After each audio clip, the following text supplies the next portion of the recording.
नमस्कार, आप देख रहे हैं बिहार हेडलाइंस और मैं हूं अचला श्रीवास्तव। बिहार में वैसे तो सरकारी रूप से शराबबंदी है, लेकिन गैर सरकारी तौर पर कई जगहों पर शराब की बिक्री भी हो रही है और लोग शराब खरीद भी रहे हैं।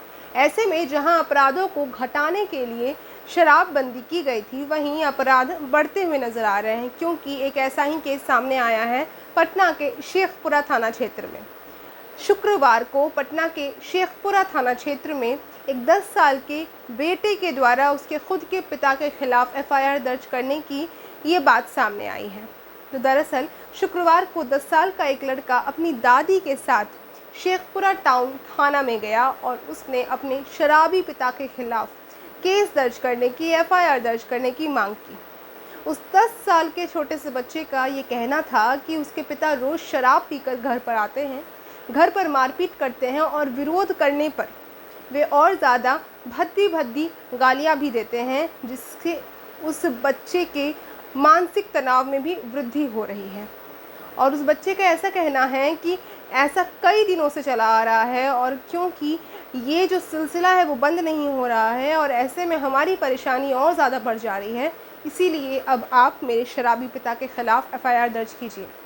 ये केस था शेखपुरा टाउन थाना का। उस वक्त उस 10 साल के बच्चे की दादी ने, यानी कि उस शराबी इंसान की मां ने भी अपने पोते का जमकर समर्थन किया। उन्होंने ऐसा कहा कि उनका बेटा, यानी कि जो शराबी है, वो एक मुजरिम भी है, यानी कि जेल की सज़ा भी काट चुका है वो, और वो भी शराब पीने के ही जुर्म में। और जैसे ही वो जेल की सज़ा काट कर दोबारा से घर लौटा तो उसकी ये शराब पीने की लत और ज़्यादा बढ़ गई, जिसके कारण से घर वालों को, मोहल्ले वालों को काफ़ी ज़्यादा परेशानियों का सामना भी करना पड़ रहा है।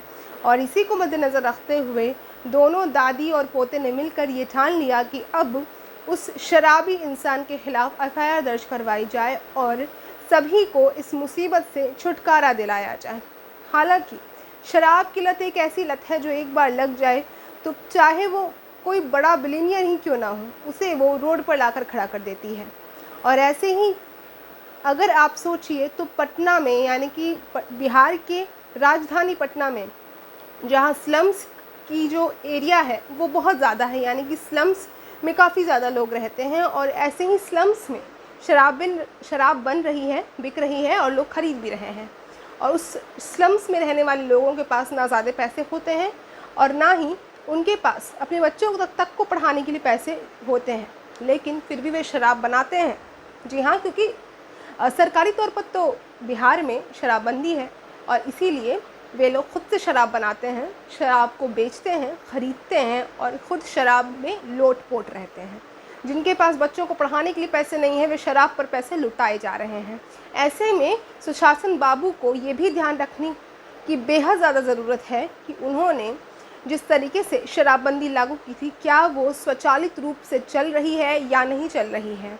और अगर इस तरीके के केस, जैसे इस 10 साल के बच्चे ने आकर एफआईआर दर्ज करने की मांग की अपने खुद के पिता के खिलाफ, ये ज़रूर बताता है कि हमारी जनरेशन को, यानी कि हमारी आने वाली पीढ़ी के दिमाग पर क्या असर पड़ रहा है इस कुरीति का। इस शराब के कारण कितने सारे परिवार बर्बाद हो रहे हैं, कितने सारे नई जनरेशन के दिमाग में गलत उपज की बीज डाली जा रही है। तो ऐसे में ज़्यादा ज़रूरी है कि आप अपने अगल बगल भी ध्यान दें। इस तरीके की चीज़ें अगर हो तो आप ज़रूर कंप्लेन करें, अपनी आवाज़ उठाएं, अपनी आवाज़ को बुलंद करें। और हमारे समाज में किसी भी तरीके की कुरीति हो रही है तो उसके खिलाफ हम सबको एकजुट होकर सरकार से और इस समाज को सुधारने की मांग करनी चाहिए। ऐसे ही जानकारी के लिए, खबरों के लिए लगातार बने रहिए बिहार हेडलाइंस के साथ। हमारे वीडियोस को लाइक शेयर करना नहीं भूलिएगा। इसके साथ ही आप अगर हमें यूट्यूब पर देख रहे हैं तो हमारे चैनल को सब्सक्राइब ज़रूर कर लें और अगर आप हमें फेसबुक पेज पर देख रहे हैं तो हमारे पेज को लाइक करना बिल्कुल ना भूलें।